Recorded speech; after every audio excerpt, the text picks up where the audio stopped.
Bible ఉన్న వారందరూ తెరిచి కొరింథీయులకు రాసిన 2వ పత్రిక 13వ అధ్యాయము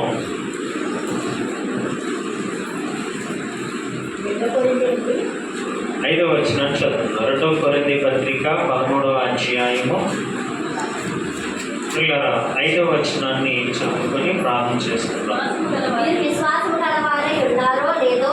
మీరు విశ్వాసము గలవారై ఉన్నారో లేదో మిమ్మును మీరే శోధించుకొని చూచుకొనుడి, మిమ్మును మీరే పరీక్షించుకొనుడి. మీరు భ్రష్టులు కాని ఎడల యేసుక్రీస్తు మీలో ఉన్నాడని మిమ్మల్ని గూర్చి మీరే ఎరుగుదురు కదా. మేము భ్రష్టులము కామని మీరు తెలుసుకుందురని నిరీక్షించుచున్నాను. తెలుసువచ్చుదాం, ప్రార్థన చేద్దాం. పరలోకమందున్న మా కన్న తండ్రి, నీ ఘనమైన నామమునకు వేలాది వందనాలు స్తోత్రాలు చేపిస్తూ మరి ఒక మధ్యాహ్నం వేళలో మరలా నీ పాద సన్నిధిలో మమ్మల్ని అందరినీ కుడి విధముగా సమకూర్చారు. మరి ఇప్పటి వరకు జరిగించిన కార్యములను బట్టి నీకు వందనాలు. నీ వాక్యమును ప్రభువా ధ్యానం చేస్తుండగా నీ దైవ జ్ఞానము చేత మాకు కావలసిన ఆత్మ సంబంధమైన ప్రతి మాటని అనుగ్రహించండి.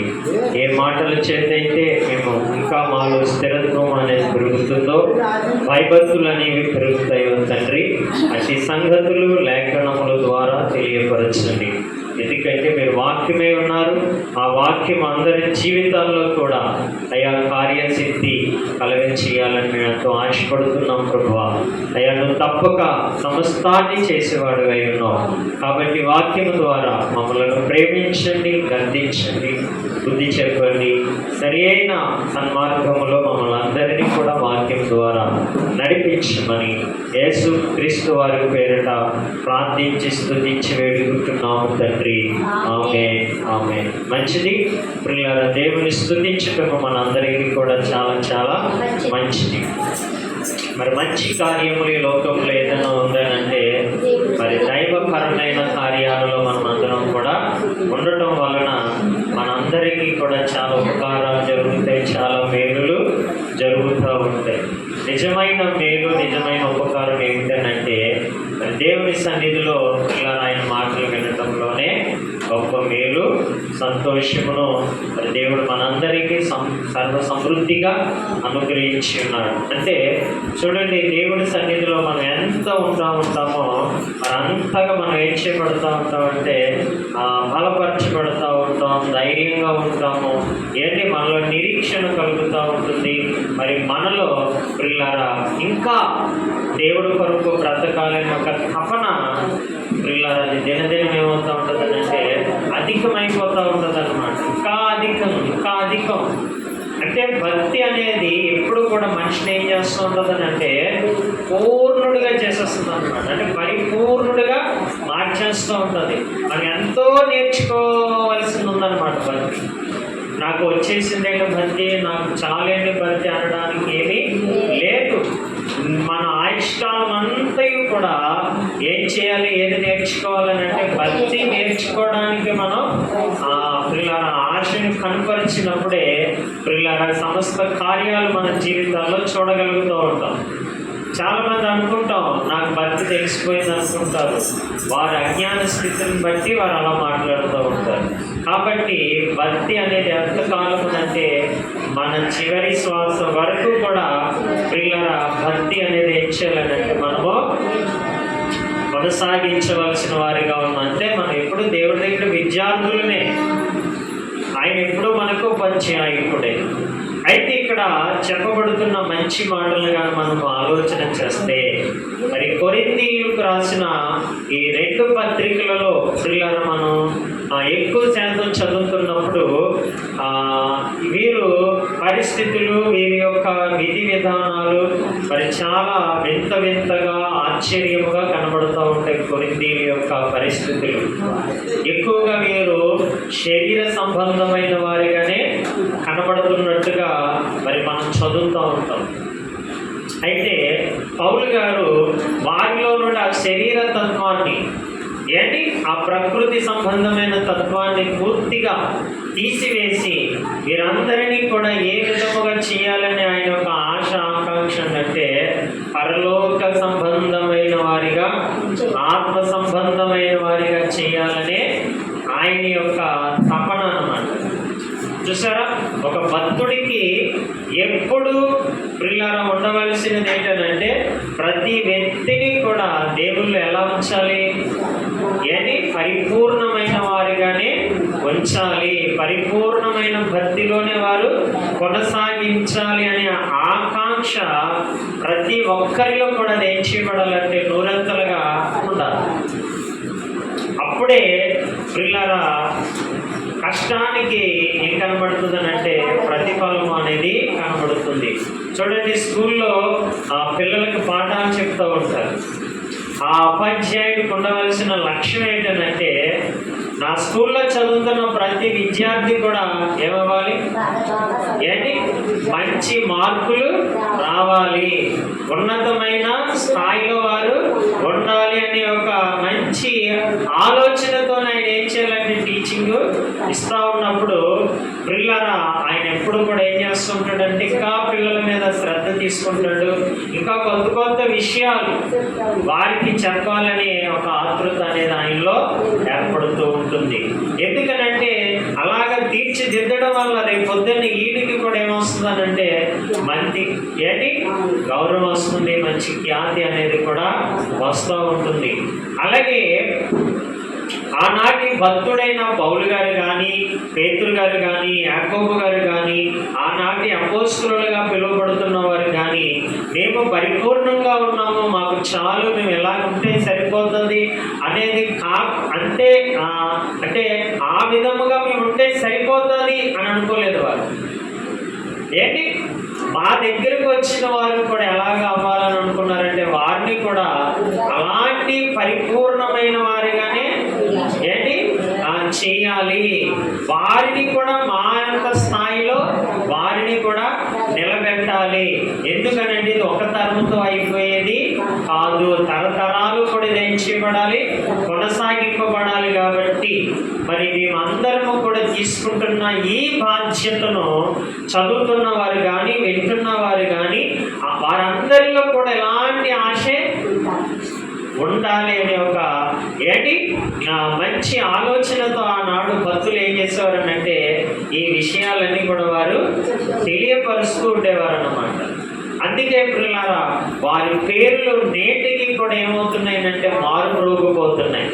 చూసారా, ప్రతి చోట ప్రతి ఒక్కరి నుండి భక్తులు పదాలు ఏం చేయబడుతున్నాయి, ఏంటి అలాగ మారుమోగుతూనే ఉంటాయి.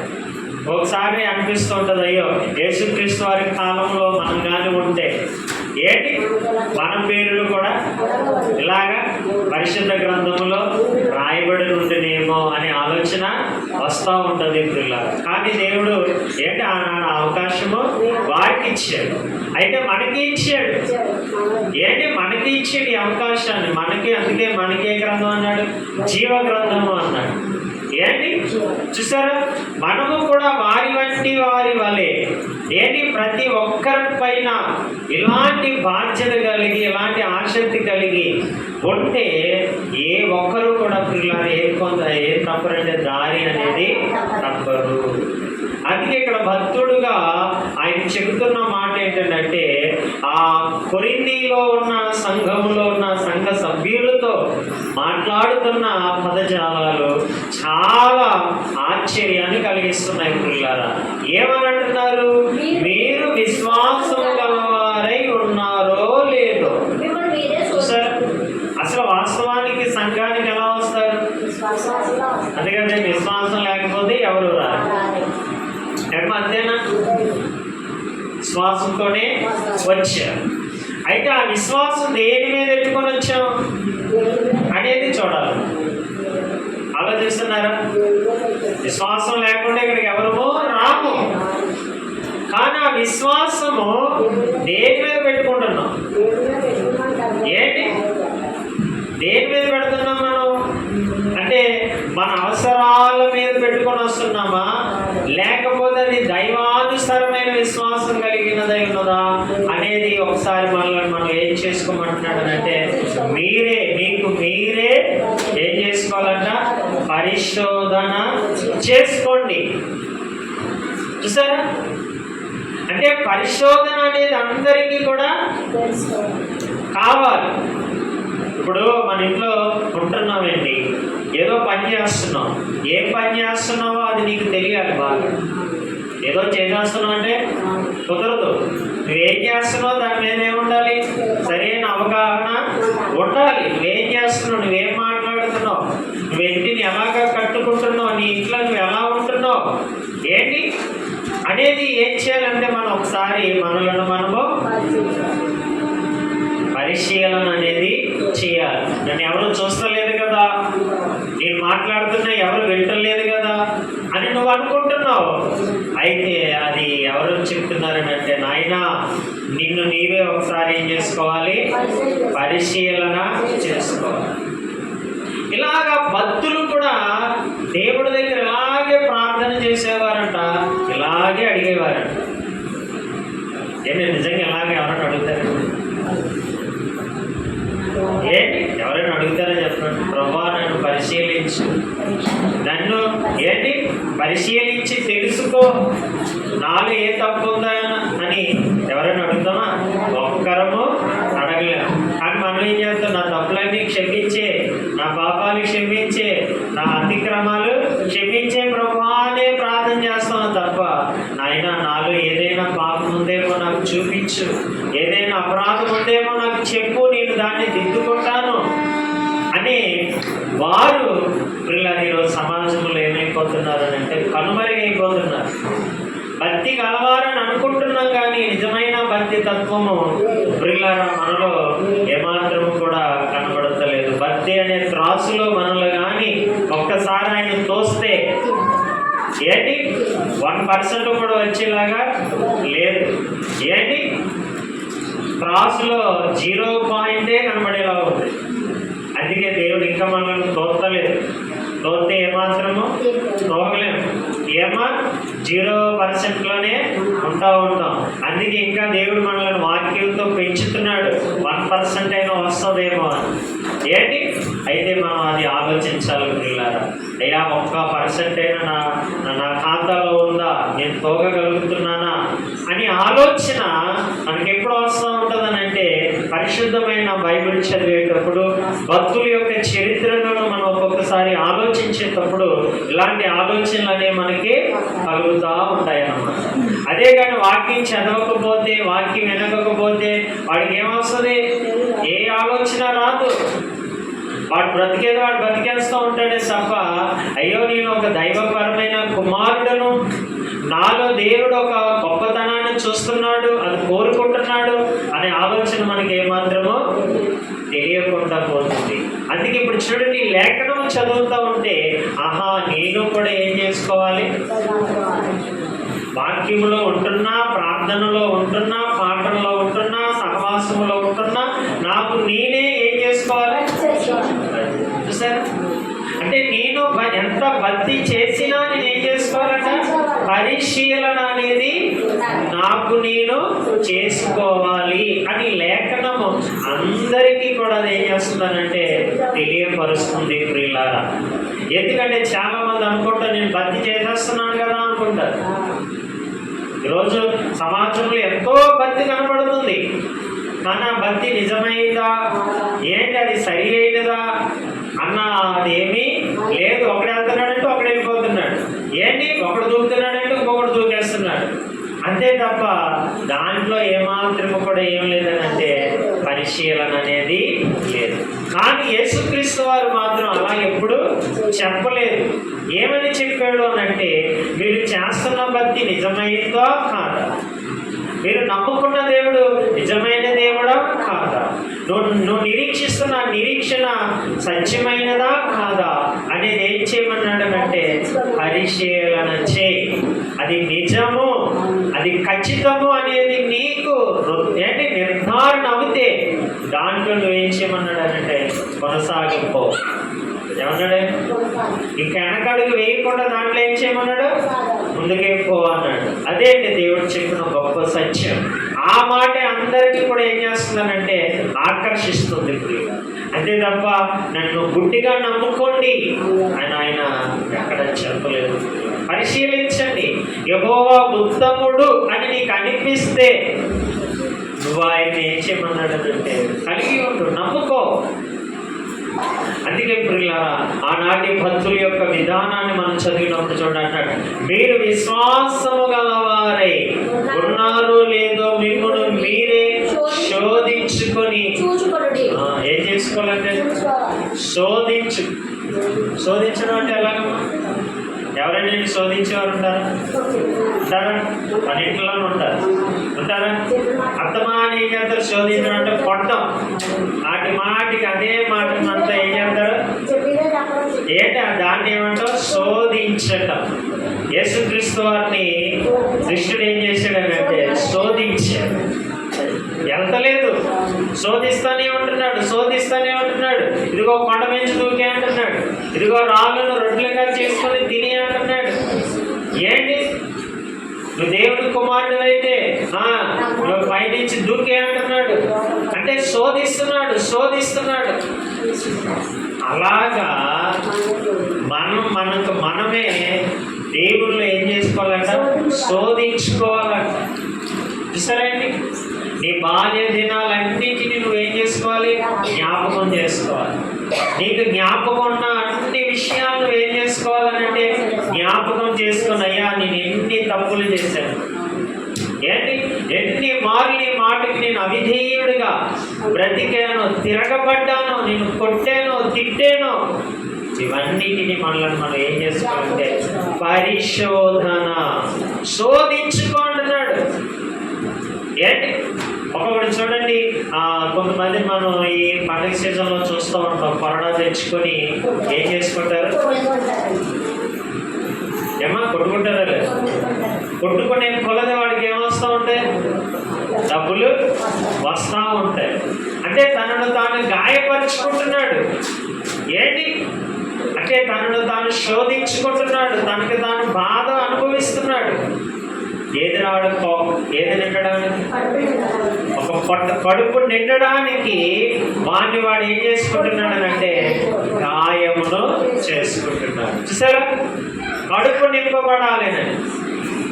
మరి పిల్లరా, మన ఆత్మీయ జీవితంలో, మన ఆత్మీయ ప్రయాణములలో మనకి పరిశుద్ధత ఉన్నదా, యథార్థత ఉన్నదా, నేను సత్యంగానే జీవిస్తున్నానా లేదా అనేది కూడా మనం కూడా ఏం చేసుకోవాలంటే పిల్లరా ఏం చేసుకోవాలంటే చూడండి. ఒకసారి హెబ్రీయులకు రాసిన పత్రికలో పౌలు గారు రాస్తూ మనము ఏ విధముగా పోరాడాలో వాక్యము మనకి చెప్తూ ఉంటుంది.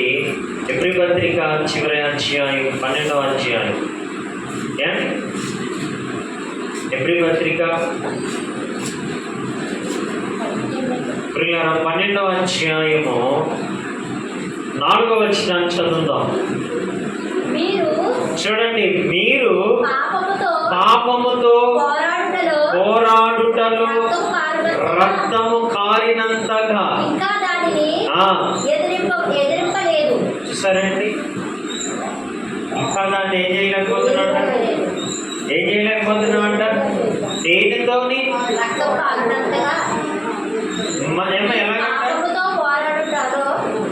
జాగ్రత్తగా మనల్ని మనం పరిశీలన చేసుకుంటే అంటున్నాడు, మీరు పాపముతో పోరాడుటలో రక్తము కారినంతగా ఇంకా దానిని ఏమీ లేదు. మీరు ఆయన ఏంటి, యేసుక్రీస్తు వారు కానీ అపోస్తలులు కానీ పాపాన్ని ఎదిరించడానికి, పాపాన్ని పునాతునకలు చేయడానికి వారు దేనితో పోరాడారంటే, ఎలాగ పోరాడారనంటే రక్తము కారినంతగా.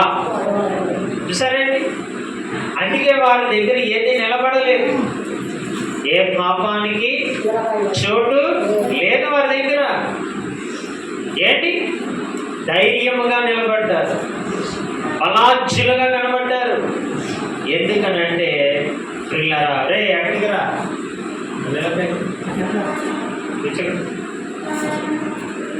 ఏంటి నిజంగా మనము కూడా చూసారండి ఎలా పోరాడాలంట, రక్తము కారాలి. చూసారా, అది పరిశోధించుకోవడం అంటే అలా చేయాలి. అలా చేయగలమా? ఏమ్మా, మరి అలా చేయకుండా మన విశ్వాస గలవారు అవుతామా? అసాధ్యం. చూసారా ఎంతండి. చూడండి, ఒకడు కొరడాతో దెబ్బలు తింటున్నాడు, చుట్టూ కొట్టుకుంటాడు, కడుపు నిండా. దెబ్బ పడకపోతే ఎవడేస్తాడు?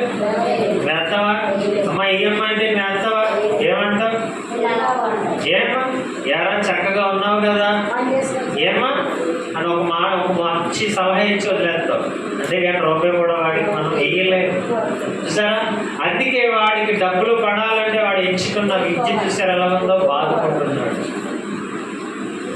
అంటే వాడు చేసేదానికి న్యాయం చేసుకుంటున్నాడు, అడుక్కునేదానికి ఒక న్యాయం చేసుకుంటున్నాడు. అలాగే మనము కూడా దైవ భక్తిలో పరిపూర్ణులుగా ఉంటున్నామా, పరిశుద్ధులుగా ఉంటున్నామా లేదా అంటే మనం ఎలాగ దానిని పోరాడాలంటే రక్తము కారినంతగా వేచేయాలంట, ప్రసవ వేదన పడిపోవాలి. అంత ఆరాటం ఉండాలి మనలో, అంతగా పరితపించుకోవాలంట. అలాంటి వారి మాత్రమే ఏమవుతారంటే నిజమైన విశ్వాసము గలవారిగా కనబడతారు. పిల్లలు ఏదో వస్తున్నాము, వెళ్తున్నాము, వెళ్ళిపోతున్నాము అంటే వారి విశ్వాసము గలవారు కాదు. అందుకే యేసు ప్రభు వారిని ఎందరో వెంబడించారు, కానీ చివరికి ఎవరైనా ఉన్నారంటే ఎవరూ లేరు. సిలువేసేటప్పుడు ఎవరైనా ఉన్నారో చెప్పుకుంటే ఎవరూ లేరు, అందరూ పోయారు. మరి అందరూ విశ్వాసంతో ఆయన్ని వెంబడించారు కదా, ఏంటి? కానీ చివరికి ఎవరు కూడా నిలబడి లేకపోయారు. అందుకే చెప్తున్నాడు దేవుడు మంచి మాట, మీరు నాతో కడవరకు ఉండాలి అంటే మీ పోరాటం ఎలా ఉండాలనంటే రక్తము కారిపోవాలి. ఏమ్మా, ఏం కారాలంటే రక్తం కారాలి. చూడండి, మనం ఒక్కొక్కసారి అంటే పిల్లల్ని పెంచేటప్పుడు ఏమైనా మాట్లాడుతున్నాం, రే నిన్ను ఎంతగా పెంచేటప్పుడు నేనేం కార్చాను అంటారు? రక్తం కార్చాను అంటారు, చెమటగా కార్చాను. ఏంటి? రక్తములతో నేను పెంచాను రా అంటారు తల్లి. తల్లిదండ్రులు ఆ పదాలను ఏం చేస్తారు? వాడతారు.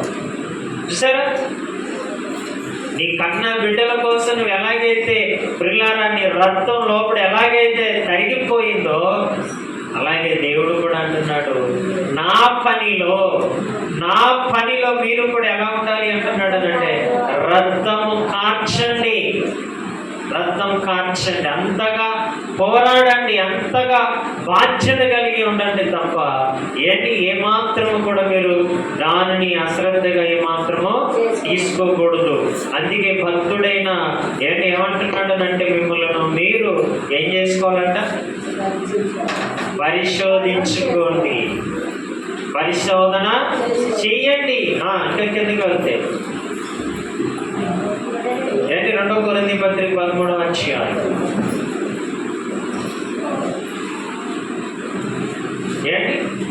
ఏమంటున్నారు? మీరు విశ్వాసము గలవారై ఉన్నారు లేదో మిమ్మల్ని మీరే శోధించుకొని చూచుకొనుడి, మిమ్మల్ని మీరే పరీక్షించుకొనుడి. అదిగోనండి, మీరు ఎవరు కాకూడదట? మీరు భ్రష్టులు కాని ఎడల యేసుక్రీస్తు మీలో ఉన్నాడని.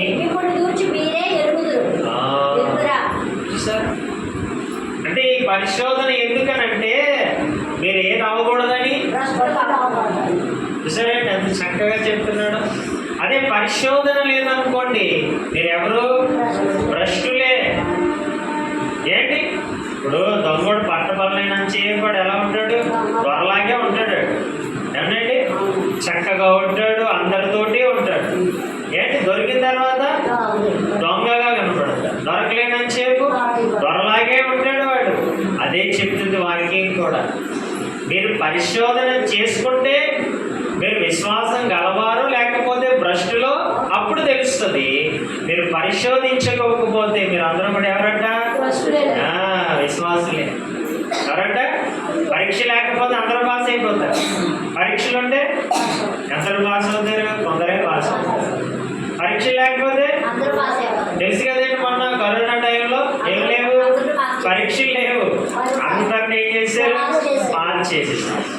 చూసారా? అదే పరీక్షలు ఉంటే అందరూ పాస్ అవుతారేంటి? కొందరే పాస్ అవుతారు. అందుకే దేవుడు చెప్తున్నాడు, పరిశీలన చేసుకోండి, పరిశోధించుకోండి, అప్పుడు మీరు భక్తి గలవారో కారో తేలిపోతుంది. చూసారా? ఇలాంటి చక్కటి విషయాన్ని ప్రియులారా దేవుడు అందరికీ కూడా చక్కగా తెలియపరుస్తున్నాడు. అందుకే అంటున్నాడు, భ్రష్టులు కాని ఎడల. ఇప్పుడు దేవుడు మనలో ఉండాలంటే ఒక నియమం చెప్తున్నాడు. ఎవరు ఉండకూడదు? మనలో ఏది ఉండకూడదంట? భ్రష్టత్వం ఉండకూడదు. ఏంటి ఆ భ్రష్టంతో ఆ ప్రియులారా కూడినది, ఆ భ్రష్ట మనసు అస్సలు ఉండకూడదు. ఈ భ్రష్ట మనసు అనేది చాలా ప్రమాదకరమైనది, చాలా ప్రమాదమైనది. అందుకే మీలో భ్రష్టత్వం కానీ లేకపోతే మీలో ఎవరున్నాడు? చూసారా? ఇప్పుడు మనలో భ్రష్టత్వం ఉందనుకోండి, మనలో ఎవరు లేరు? లేడు. ఇది చెప్పక్కర్లేదు, ఎవరు చెప్పక్కర్లేదు. నీకే అర్థమైపోతుంది, నాకే అర్థమైపోతుంది. నేను భ్రష్ట మనసు కలిగి ఉన్నానంటే నాలో ఎవరు లేరు? యేసు ప్రభు వారు లేరు. ఏంటి చూసారా? సులువుగా చెప్తున్నాడు. అదే కానీ మీరు యేసుక్రీస్తులో కానీ ఉంటే మీరు ఏముండదు? భ్రష్టత్వము అనే కనబడదు. ఎంత వెతికినా కనబడదు ఇంకా. ఎందుకంటే ఆల్రెడీ మనలో ఇప్పుడు ఎవరున్నారు? ప్రభు అయిన యేసుక్రీస్తు వారు ఉన్నారు. ఆయన ఉంటే ఇక దేనికి కూడా చోటు లేదు. ఎలాంటి అపవిత్రతకి, ఎలాంటి అసూయ కానీ, ఏ విధమైన ప్రియులార మలినానికి కూడా ఏం లేదనంటే చోటు లేదు. అందుకే దేవుడు కావాలని కోరుకుంటున్నాడు ఒక భక్తుడు. ఆ భక్తుడుని ఒకసారి మనం ఆలోచన చేద్దాం. ఎందుకంటే ఇదిగో నాలో భ్రష్ట మనసు ఉంటే ఎవరుండరు? దేవుడు ఉండడు అనే సత్యాన్ని ప్రియులారా క్రీస్తు పూర్వం 1000 సంవత్సరాల క్రిందట ఎరిగిన ఒక భక్తుడు అంటున్నాడు, దేవుడితో మనం చేసుకుంటున్నాడు. కీర్తనల గ్రంథము ప్రియులారా 139వ కీర్తన ఏంటి 23వ వచనం చూడండి. ఒక భక్తుడు దేవుడి దగ్గర ఎలాగా అర్థిస్తున్నాడు, ఎలాంటి తత్వాన్ని కావాలని కోరుకుంటున్నాడు. 139వ కీర్తన ప్రియులారా చివరి 2 వచనాలు చదువుతాం. 23వ వచనం.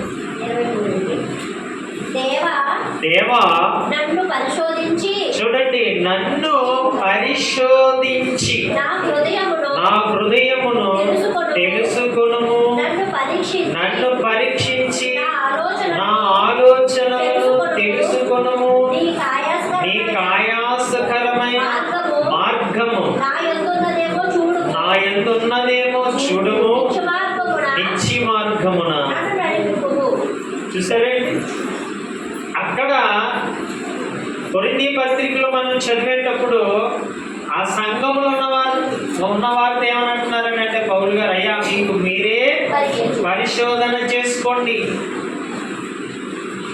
ఎవరికంట? మీకు మీరే ఆ స్థాయి అంటే ఆ స్థాయిలో ఉన్న తర్వాత అంటే ఇప్పుడు మనం పరిశోధన చేసుకున్నాం. ఏమని? బాగా శోధించుకున్నాం. ఏంటి? భయంకరంగా శోధించుకున్నాం. అప్పుడు మనకు ఒక నిర్ధారణ వచ్చింది. ఏంటంటే నిర్ధారణ అంటే నాలో ఏది లేదు, భ్రష్టత్వము లేదు అని ఒక నిర్ధారణకి వచ్చాం. ఇప్పుడు వచ్చిన తర్వాత మళ్ళీ ఇంకొక పరిశోధన ఉండాలి. ఏంటా పరిశోధన? దేవుడికి చెప్పుకోవాలంట. అంటే మనకి మనం చేసేసుకున్నాం పరిశోధన. మనలో ఏమొచ్చే? మంచి ఏంటి నీటు రాలేదు. ఏంటొచ్చింది? పాజిటివే వచ్చింది. అంటే మంచిది వచ్చింది. ఇప్పుడు మీరు నా కోసం అడిగారు, ఏంటి నేనేమో మీకోసం అడిగాను. మన ఇద్దరికి ఏ మార్కులు వచ్చాయి? మనకి ఏమి ఇచ్చుకున్నాం? మీకు నేను 10 ఇచ్చాను, నాకు మీరు 10 మార్కులు ఇచ్చాను. ఇప్పుడు మన ఇద్దరం కలిసి ఎవరి దగ్గరనే వెళ్ళాలి? మళ్ళీ ఆయన దగ్గరికి వెళ్ళి, ప్రభువా మాకు మేమైతే 10 మార్కులు ఇచ్చుకున్నాము, ఇప్పుడు నువ్వు పరిశీలన చేయి, ఇప్పుడు నువ్వు నాకు చెప్పు. సరే అంటే ముందు మనకు మనం ఏం చేసుకోవాలి? పరీక్షించుకోవాలి. అంటే ముందు మనకు మనం ట్రైనింగ్ అవ్వాలి, తర్వాత అక్కడ ట్రైనింగ్ తీసుకోవాలి. సరే, ఎంత వెళ్ళే కొలది మనకు భక్తి ఎంత హై రేంజ్లో కనబడుతుందో. మనకు మనం అనేసుకొని అలాగ ఆగిపోతే కుదరదు. చూసారండి, అర్థమవుతుంది కదండి. ఎందుకంటే అందుకే కదా పౌలు గారు అన్నారు, మీకు మీరే ఏం చేసుకోండి అన్నాడు? పరిశోధించుకోండి. మీరు భక్తి గలవారై ఉన్నారు, భ్రష్టులై ఉన్నారు, మీకు అర్థమైపోతుంది. మీరు భ్రష్టులై ఏంటి తెలిసిందనంటే ఆ భ్రష్టత్వాన్ని విడిచిపెట్టేయండి. ఆ భ్రష్టత్వాన్ని విడిచిపెట్టిన తర్వాత మళ్ళీ మీరు ఎవరి దగ్గరికి వెళ్ళి అడగాలంటే, ఇదిగో దావీదు అంటున్నాడు ఇలాగే, దేవా నన్ను పరిశోధించి. అంటే ఎవరన్నా అడగాలంటే ఎలాగే మాట ఏంటి? మన దగ్గర అయితే మనం అనుకోగలం ఇలాగ, ఏమా నీకు తెలియదా నేను ఎన్నాళ్ళ నుంచి సేవలోకి వెళ్తున్నాను, ఏంటి ఎంతకాలం నుంచి ప్రార్థన చేస్తున్నాను, నీకు తెలియదా నా మీద ఎలాంటి మంచి చేసేవేటి, ఎలాంటి డాగ్ వేసేవేటి, నా కోసం నీకు తెలియదా అని మనం ఏం చేస్తాం? ఏంటి కొంచెం తప్పించుకుంటాం మనం, చూసారా? కానీ ఆయన వద్ద నుండి ఎవరు తప్పించుకోలేము. అందుకే భక్తుడు చూసారా పాఠాన్ని ఎలా నేర్పుతున్నాడో మనకి. ఎంత మంచి పాఠం ఏంటి నిజంగా ఇది. ఇలాగ అడగాలంటే ప్రతి భక్తుడు. కానీ ఇలాగ ఎవరన్నా అడగలేదు. కానీ మనం ఎవరని పేరు వేసుకుంటున్నాం? భక్తులము అనే పేరు మాత్రము ఉంటుంది. చూసి అందుకే ఇదే కీర్తనకారుడు ఈ మాటను కొంచెం మరలా చదువుదాం. ఒక మంచి మాట చదువుదాం. కీర్తనల గ్రంథము ఏంటి 11వ అధ్యాయము 12వ అధ్యాయం ప్రారంభవచ్చు. చూడండి, అదే భక్తుడు అంటున్నాడు, యెహోవా నన్ను రక్షింపుము, భక్తి గలవారు లేకపోయిరి, విశ్వాసులను నరులలో. చాలు, చూసారండి. మనం చూస్తే ఆదివారం చూస్తే అన్ని చోట్ల భక్తులే కనబడతారు. ఏమన్నా అందరూ బైక్ పెట్టుకొని తిరుగుతారు. కానీ భక్తుడు అంటున్నాడు ఇక్కడ, యెహోవా నన్ను రక్షింపుము, భక్తి గలవారు లేకపోయిరి. బైబిల్ పట్టుకున్న వారు అయితే ఉన్నారు కానీ భక్తి లేదు. విశ్వాసులలో ఎవరు లేరండి? విశ్వాసులు నరులలో లేకుండా లేదు. చూసారా?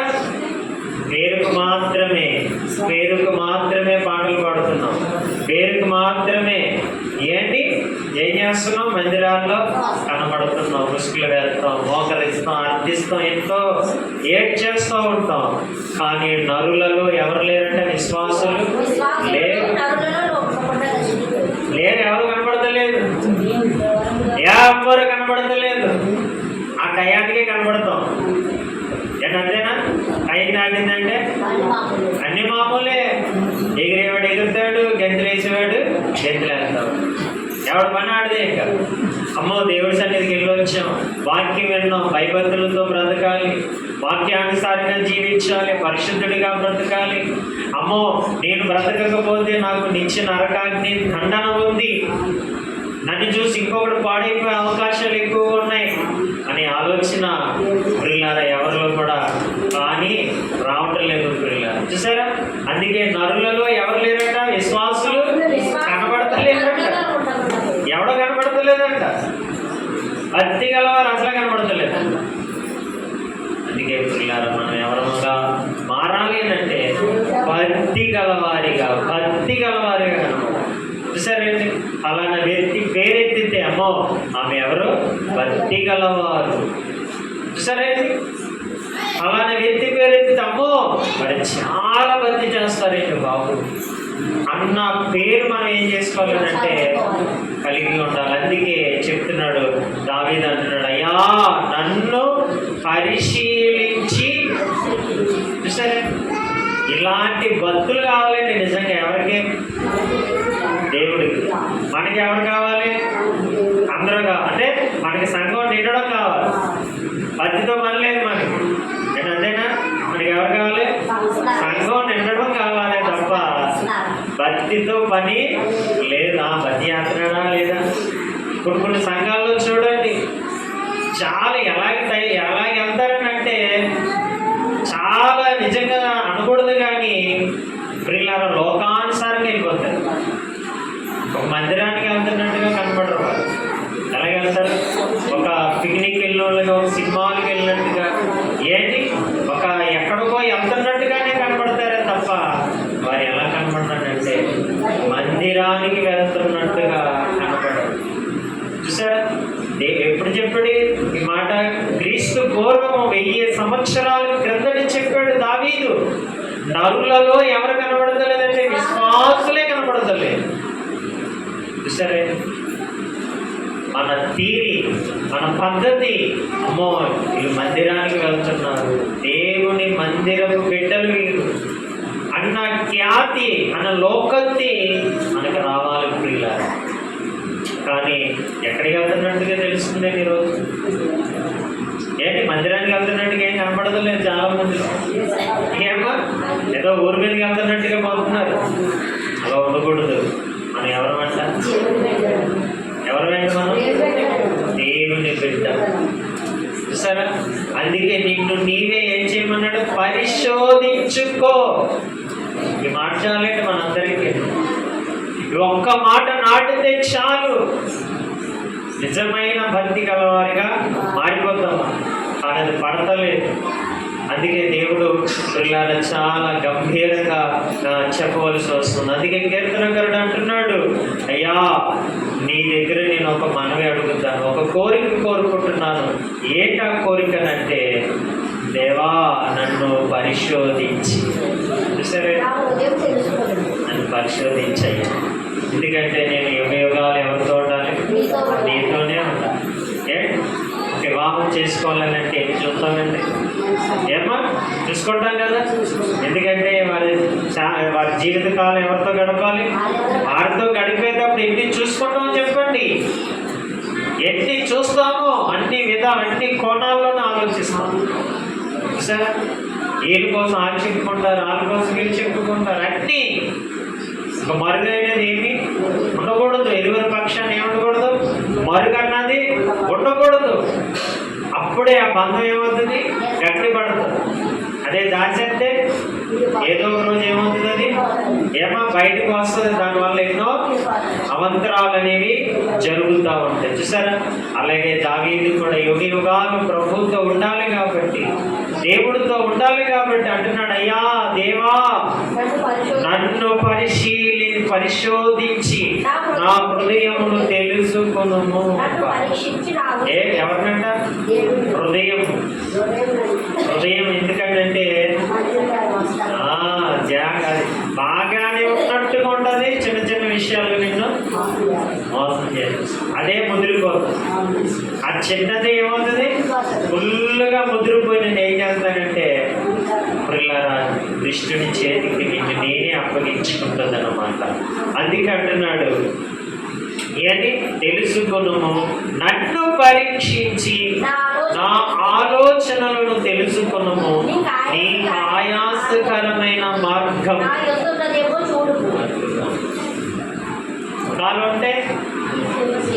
ఉంటే చెప్పు, నాకు వెంటనే పీకేస్తానన్నాడు. అంటే ఇది అడుగుతున్నాడు అని అంటే ఇది ఏది పట్టుకుని అడుగుతున్నాడు అనుకుంటున్నారు? గొడవలు పట్టుకొని. ఏది అడుగుని అడుగుతున్నాడు? గొడవలే చేతితో పట్టుకున్నాడు. నువ్వు ఇది మచ్చ ఉందని చెప్పు, దాన్ని వెంటనే ఏం చేస్తాను? పెరిగి వేస్తాను, లాగి వేస్తాను. లేకపోతే ఏంటి? చెట్లు వారిన గొడ్డలు ఎలాగైతే ఉందో అలాగ నా చేతులు ఏముందనంటే ఆయుధం ఉంది, దాన్ని వెంటనే ఏం చేస్తానంటే పీకేస్తాను. సరే, అలాంటి ప్రియుల తత్వం అంటే అంత స్థాయి కలిగి మనం అడగాలి.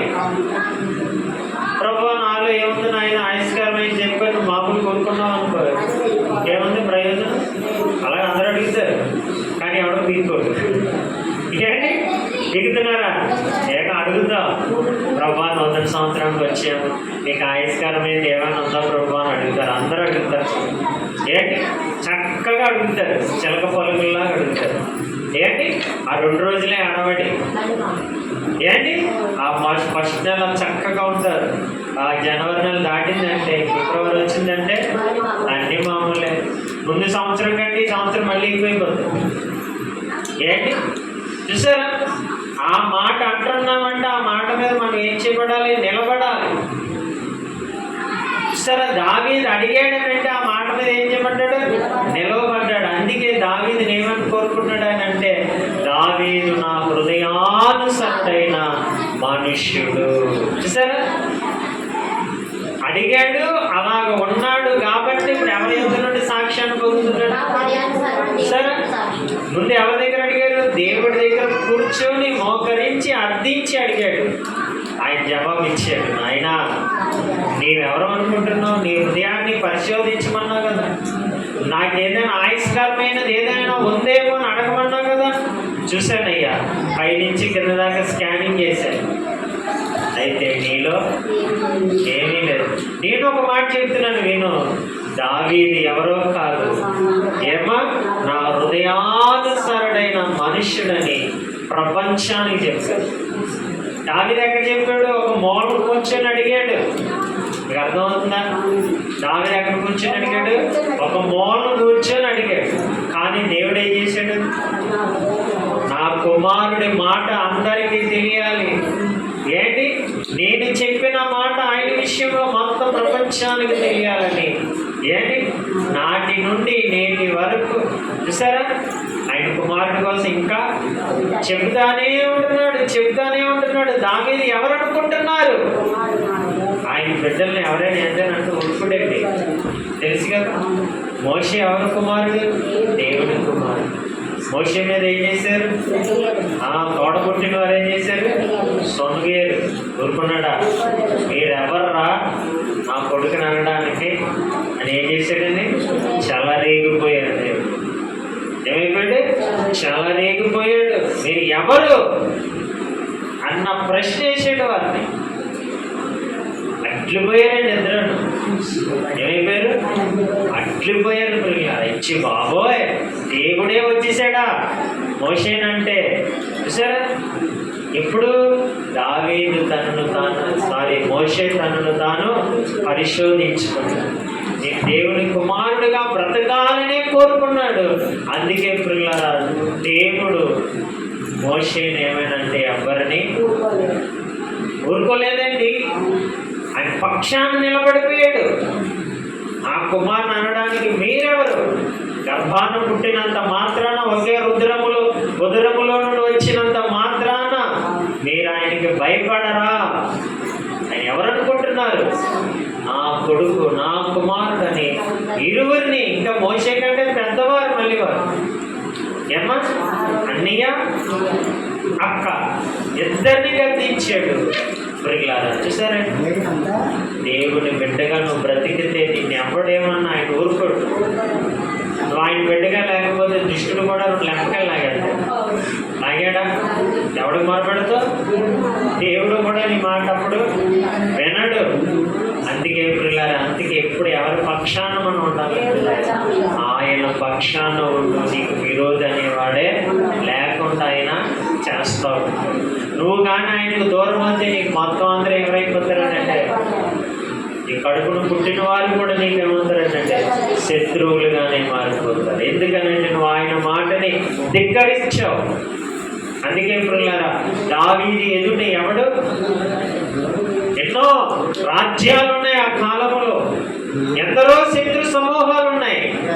కానీ దావీదు పేరు చెబితే అందరికీ భయమేంటి, వణికేంటి. ఎందుకంటే దావీదు యొక్క వీరతత్వం అంత గొప్పది.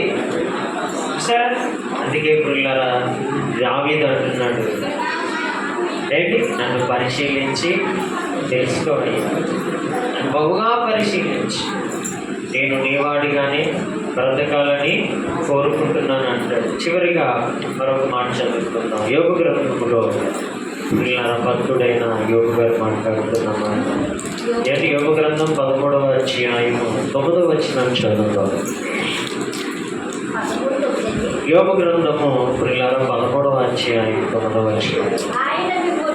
చూడండి, ఆయన మిమ్మును పరిశోధించుట మీకు క్షేమమా, లేక ఒకడు నరులను మోసము చేయనట్లు మీరు ఆయనను మోసము చేయుదురా? మీరు రహస్యముగా పక్షపాతము చూపిన ఎడల నిశ్చయముగా ఆయన మిమ్మల్ని గద్దించెను. చాలండి, చూసారా? చాలా దేవుడి మాటలు ఆశ్చర్యంగా ఉంటాయి, చాలా ఆశ్చర్యంగా కనపడుతూ ఉంటాయి. ఇక్కడ 9వ వచనంలో ఆయన అంటున్న మాటలు కానీ మనం గమనిస్తే భక్తులు మాట్లాడుకుంటున్నారు, ఆయన మిమ్ములను పరిశోధించటం మీకు క్షేమమా? ప్రశ్న అన్నమాట. ఏంటంటే ఇది ఒక ప్రశ్న వేస్తున్నారు. ఆయన మిమ్ములను పరిశోధించుట మీకు క్షేమమా? ఏమనంట? మనల్ని అడిగితే అన్నమాట. మనల్ని అడిగితే మనల్ని అడుగుతున్నాడు. మనం దేనికి జవాబు ఇస్తాం? ఆలోచించండి. ఏమని చెప్తాం? ఇక్కడ ఈ మాట మనకు వచ్చింది. ఏమని చెప్తాం? క్షేమమా, క్షేమము కాదా? ఏంటి? ఒకరు క్షేమము కాదు, మరొకరు క్షేమం. ఏమర్థమవుతుందా? పిల్లల్ని తల్లి కొడితే క్షేమమా, క్షేమము కాదా? ఏమా క్షేమమే కదా. అమ్మ ఎప్పుడు కొడుతుంది? కొట్టిందని అంటే అర్థం ఏంటి? ఏదో జరిగింది, అందుకే కొట్టింది. ఇప్పుడు కొట్టడం మంచిదా కాదా? అలాగే దేవుడు కూడా మనలను పరిశోధించుట మీకు క్షేమమా అని ప్రశ్న అడిగాడు. అర్థమైన వాడు క్షేమమే ప్రభువా, అర్థం కాని వాడు నన్ను పరిశీలించుకుని దొరికిపోతాను ఏమంటాడు? దొంగ ఏమంటాడు? ఎంక్వైరీ చేస్తే ఏమంటాడు? దొరికిపోతాడు. ఏమా? అందుకే ఏమంటాడు? అయ్యా, ముందుగానే నన్ను పరిశీలించు, నాకు క్షేమమే. అంటే మనలను దేవుడు పరిశోధించటం వలన మనందరికీ క్షేమం అంటే మేలే కలుగుతుంది. అందుకే నేను ఏం చేస్తున్నాడు? వాక్యముతో ఏం చేస్తున్నాడంట? ప్రియులారా, పరిశోధించుతున్నాడు. అందుకే ఆనాడు కొరింథీయులు ఏమన్నాడు? పరిశోధించుకోండి, శోధించుకోండి, భక్తి గలవారా కాదో తేలిపోతుంది అన్నాడు. చూసారా? అలాగా మీలో భ్రష్టత్వం ఉంటే మీలో దేవుడు లేనట్టు. ఏంటి? భ్రష్టత్వం లేకపోతే మీలో ఎవరున్నట్టు? దేవుడు ఉన్నట్టు. చూసారా? అలాగే ఇప్పుడు మనల్ని కూడా దేవుడు పరిశీలించడం మనకి క్షేమం. అంటే 100% మనకి క్షేమమే. పరిశీలించకపోతే నువ్వెవరు, నేనెవరు? పోతాం అంతే. పరిశీలిస్తున్నాడు కాబట్టి భయం కలుగుతుంది, భక్తి కలుగుతుంది. అమ్మో, ఇలా కూర్చోకూడదు, అలా కూర్చోకూడదు, అలా మాట్లాడకూడదు, ఇలా మాట్లాడకూడదు, ఇలా ఆలోచించకూడదు, అలా ఆలోచించకూడదు అని ఎప్పుడు తెలిసింది? పరిశీలించిన తర్వాతే తెలుసు. పరిశీలించకపోతే ఏం తెలుస్తుంది మనకి? చెప్పండి. ఏమీ తెలియదు. అందుకే దేవుడు హృదయ రహస్యములను ఎరిగినవాడు, పరిశీలించేవాడు ఆయన మాత్రమే. అందుకే దావీదు అంటున్నాడు, అయ్యా నన్ను బహుగా పరిశీలన చెయ్యి, నేను బాగుపడతాను. నేను బాగుపడాలంటే ఏం చేయాలి? పరిశీలన చెయ్యాలి. అప్పుడు మనం ఉన్నతమైన వారిగా మారుతాం. పరిశీలన లేదంటే కింద అన్నాడు చూడండి, ఆయన మిమ్మల్ని పరిశోధించడం మీకు క్షేమమా, లేక ఒకడు నరులను మోసం చేయనట్టు మీరు ఆయనను మోసం చేయుదురా? చూసారా? మీరు ఆయన్ని మోసం చెయ్యుదురా అంటే మీరు ఈ మాటగాని అనగకపోతే మీరు ఎవరిని మోసం చేస్తున్నారంట? చూసారా ఎంత లోతుగా చెప్తున్నాడు? అంటే ప్రతి ఒక్కరూ అడగాలి. ఎందుకంటే రోజుకి నువ్వు ఎన్నో ఆటల్లో దారి తప్పుతాం. ఉంది కదా బైబిల్లో. యాకోబు పత్రికలు ఏమంటాడు? మనం అనేక విషయములలో ఏమవుతున్నామంటే యాకోబు పత్రిక 5వ అధ్యాయము 4వ అధ్యాయంలో ఉండొచ్చాడండి. ఒక మాట చదువుకుందాం. ఎందుకంటే పరిశీలించకపోతే మనం ఇంకా పాపాత్ములుగా మారిపోతామనే భక్తుడు ఏమంటున్నాడు అంటే ఏంటి యాకోబు ఏంటండి? 3వ అధ్యాయం 2వ వచనం. యాకోబు పత్రిక 3వ అధ్యాయం 2వ వచనం. చూడండి, అనేక విషయములలో మనమందరము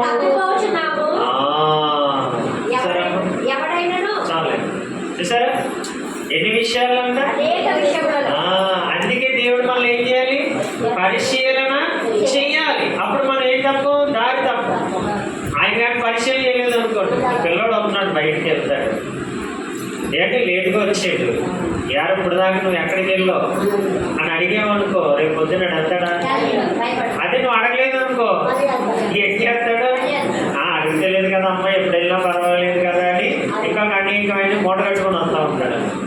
ఎప్పుడైతే అమ్మ అడిగిందో ఏం చేశాడు? ఇక అప్పటి నుంచి ఆపేస్తాడు అవన్నీ కూడా. అందుకే దేవుడు కూడా మనలను పరిశోధించుట న్యాయమా కాదా అని మనల్ని అడిగితే, అవునయ్యా అది న్యాయమే, 100% కూడా అది మాకు మేలే.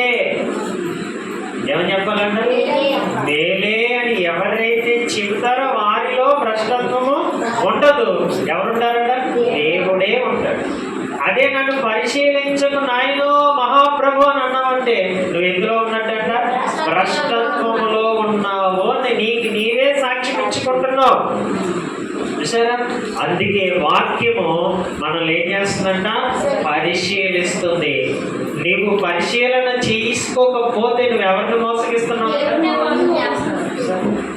ఎక్కడికి లింక్ పెట్టాడు ఆయన?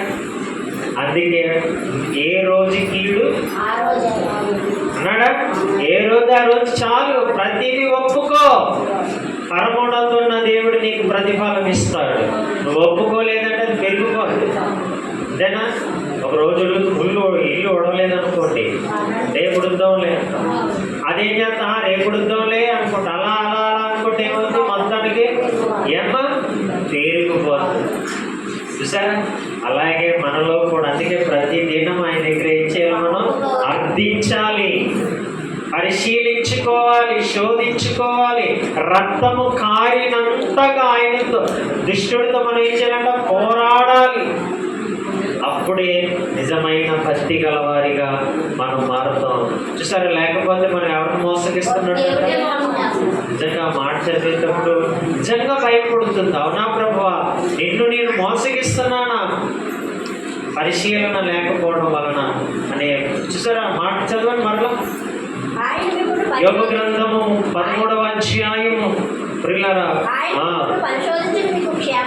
ఆయన మిమ్ములను పరిశోధించుట మీకు క్షేమమా, లేక ఒకడు నరులను మోసము చేయునట్లు మీరు ఆయన మోసం చేయుదురా? మీరు రహస్యముగా పక్షపాతము చూపిన ఎడల నిశ్చయముగా అది ఏమొచ్చింది అంటే, ఆయన కానీ మనం పరిశీలించకపోతే, అంటే ఆయన కానీ మనల్ని అడగకపోతే మనలో ఏ ద్వారం వచ్చేసిందంట? పక్షపాతం. ఏంటి ఈరోజు లోకం అంతా ఏదో నిండి ఉంది, అంత పక్షపాతమే. పక్షపాతం పోయి పక్ష వ్యాధిగా మారిపోయారు. చూసారా? అందరూ కూడా ఎలా ఉన్నారు? పక్ష వ్యాధితో వచ్చేసింది. అంటే అలాంటి రోగాలు లోపల పెట్టుకున్నారు, కనపడరు, కానీ ఏ రోగం ఉంది? పక్షపాతం లాంటి. అందుకే దేవుడు అంటున్నాడు, వారు ఎవరంట? పక్షపాతము. దేవుడు సరిగ్గా మనల్ని గద్దించలేకపోతే ఇంకా మనలో కూడా ఏముంటాయి? మీరు ఆలోండి, లేలేండి, అది చిన్నోడేంటి, పెద్దోడేంటి, ఇలాంటివి వచ్చేస్తున్నాయి కదా మనలో కూడా. ఎవరు పరిశీలించకపోతే, దేవుడు పరిశీలిస్తే ఇలాంటివి మనకుంటావు. ఎవరు? దేవుడిని పెట్టాం. మరెవరు? దేవుడిని పెట్టాం. లేకపోతే అలా ఆ కులం అంట, ఈ కులం అంట, ఈ మతం అంట, ఆ మతం అంట అని దారిని ఈరోజు ప్రపంచం అంతా కూడా ఏమైపోయిందనంటే పక్షపాతముతోనే ద్వారణి చేస్తుంది ప్రియుగా. అందుకే ఎక్కడ చూసిన భయంకరమైన ప్రమాదాలు చూస్తున్నారా? ఎక్కడ చూడండి అందరూ అగ్నికి ఆహుతైపోతున్నారు. దేవుని కోపం రగిలిపోతుంది. ఎక్కడ చూసినా ఇంకా పక్షపాతమే. ఈ రాతి యుగంలో నుండి ఇప్పుడు పిల్లలు ఎంత యొక్క మనుషుడు ఎంత టెక్నాలజీలోకి వచ్చినప్పటికీ కూడా ఇంకా మనుషుడు ఎందులో మగ్గిపోతున్నాడు అని అంటే ఏ పక్షపాతం. అది నిన్ను రక్షించదు ఎప్పటికీ, అదే నిన్ను అంతం చేస్తుంది అది. కానీ మనుషుడు అది గ్రహించలేకపోతున్నాడు. అందుకే దేవుడు మనల్ని పరిశీలించాడు కాబట్టి ఈరోజు మనలో ఏం లేదు, ఉందా? ఇంకా పక్షపాతం ఉంటే మనలో ఎవడున్నట్టు? భ్రష్టత్వము. ఎవరున్నారు? భ్రష్ట మనస్సు ఎలా ఉంటుందో తెలుసు కదా. అసహ్యమైన కార్యాలు చేసేదే భ్రష్ట మనస్సు. ఆ మనసు ఎవరిలో ఉండకూడదనే దేవుడు మనల్ని ఏం చేస్తున్నాడమ్మా? పరిశోధిస్తున్నాడు. చెప్తున్నాడు, మిమ్మల్ని మీరే పరిశోధించు, నా ఎదుటి మీరు ఎప్పుడు ఎలా కనబడాలి? నిర్దోషులుగా కనపడాలి. అదే ఆయన కోరుకుంటున్నాడు. అందుకే మనతో పిల్లరా అరమరకు లేకుండా మాట్లాడుతున్నాడు. దేవుడి పరిశుద్ధమైన మాటలు మన వినికుడిలో దీవించినదాకా ప్రార్థన చేద్దాం. పిల్లరా మోకరిద్దాం. మరి దేవుడు విలువైన